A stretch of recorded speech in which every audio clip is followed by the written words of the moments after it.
it's Ash, everyone's somewhat favorite non-binary pal. So last night and today I asked you guys to send in questions for me to kind of break the ice a bit. And we got some pretty good ones. A lot of wrestling related ones, which honestly that's my entire personality half the time, so understandable. But let's get this started. Favorite types of eggs and favorite types of potatoes. For my favorite eggs would be scrambled. I like to mix in cheese and ham when I can, and it's really the only kind of egg I know how to make. Favorite potatoes would be mashed. I like mixing vegetables and meat into those. It's, again, the only type of potatoes I know how to make right now. I'm learning. Favorite theme songs?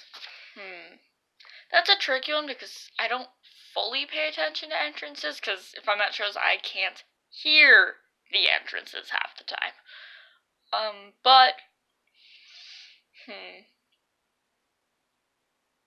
That's a tricky one. I like Dash and Dawson's, the Revival's theme song, and then I like,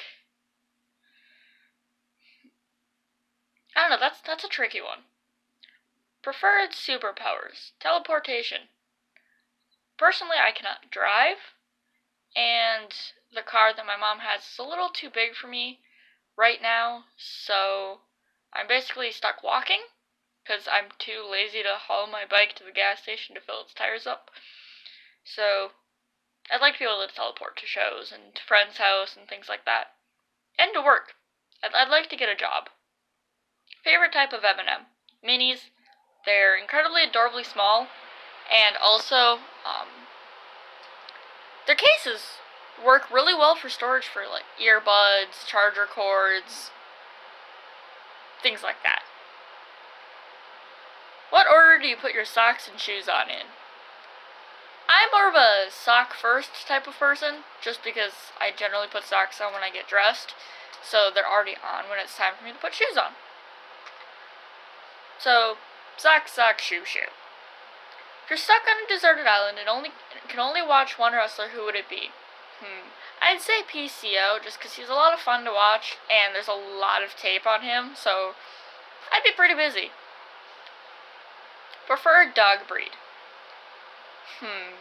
I like mutts, but I do like Dobermans and Pit Bulls, just because they're absolutely amazing dogs for the most part, and they're beautiful dogs. Oh, pedigree or mutt? Mutt. Favorite wrestler? Right now would be Josh Woods from ROH. I've been watching him for about a year now, and so he very quickly became one of my favorites. He's incredibly fun to watch. I love his promos, and he just seems like a really genuinely nice guy. Favorite Steel Domain moment? So Steel Domain is a local wrestling company, so it's a Minnesota company, just so to clear things up. But my favorite moment would be when Golden Idol found out he had to face Mitch Paradise in the ring. So Golden Idol is not a wrestler. Golden Idol is not a fighter. Golden Idol is a manager who likes to help his guys cheat. Well, he's banned from ringside in a very important match of one of his guys versus Mitch Paradise, and if Mitch Paradise won, he had 5 minutes in the ring with Golden Idol. And Mitch won. So, I missed the actual encounter of the two, because I couldn't make it to that show due to weather and distance, but I'm sure it was pretty great. Favorite podcast? So I feel like this is a loaded question based on who asked this, so Jordan, you're lucky you're cute. And you're lucky we're friends, because it's a very loaded question coming from you, buddy. But Jordan Garber's podcast is really fun to listen to. Otherwise, I like Wrestling with Friends. That's a really fun one to listen to, because you feel like you're listening to a conversation and not, like, a newscast. So that's all the questions everyone sent in, and we've only made it to 5 minutes. So I'm going to fill you guys in on what's kind of been going on. So, as some of you may know, I was looking into getting a ESA dog. An ESA dog is an emotional support animal. So it doesn't quite have the same rights as a fully fledged service dog, but it does have a little more rights than your average house dog. So an emotional support dog can fly on flights with you with no extra cost, and are legally protected under law, so that landowner or people that are renting out their houses can't legally deny you simply based on having an ESA dog. Under certain rules. I believe one of the rules is if it's a 4 or less family house and the owner is one of the tenants, then they can. But I'm not fully sure on the rules. So if you're looking into getting an ESA dog, definitely look into the laws in your state or your area.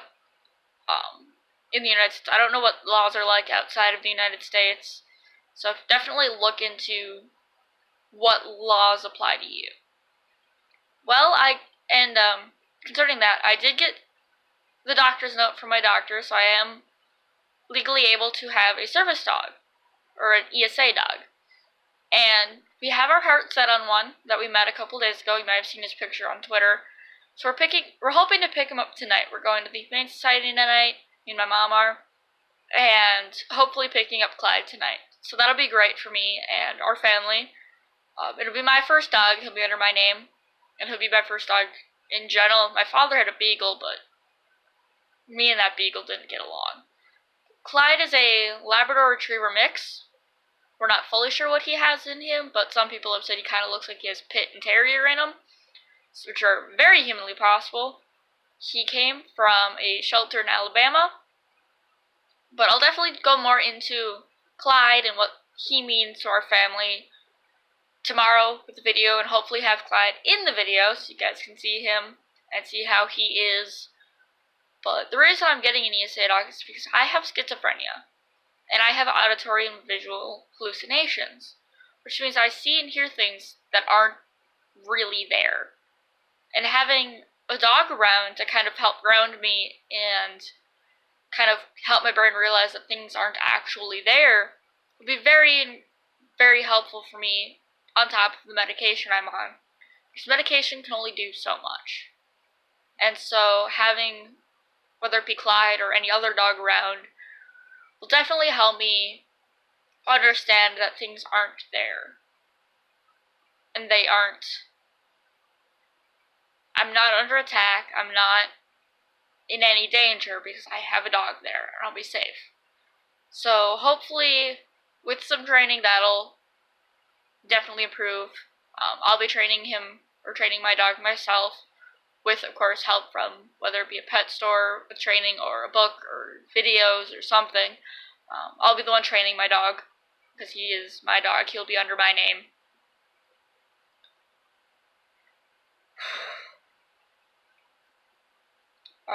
Another thing I want to talk to you guys about is coming up is the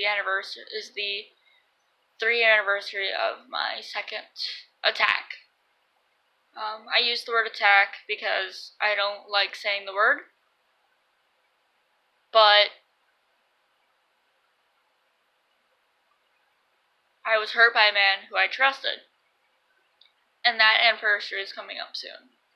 So if anyone reaches out and I don't respond, or not myself, it's because I'm reliving things that happened to me.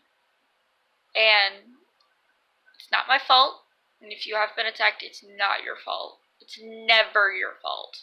It's always your attacker's fault, no matter what. It doesn't matter what you were wearing, what you drank, nothing. It's never your fault. And if anyone ever wants to talk about anything, I'm always here. And if I don't get back to you right away, I will eventually get back to you. I will talk to you. There's only a few people where if they message you, I'm like, I don't really want to talk to you right now. But I will always talk to someone who's been attacked. I will always be there for people, no matter what. So that's basically what's been going on in my weird life. But we'll see how this video does, and if you guys like it, or have any topics you want me to cover, I'll do it. Bye, guys.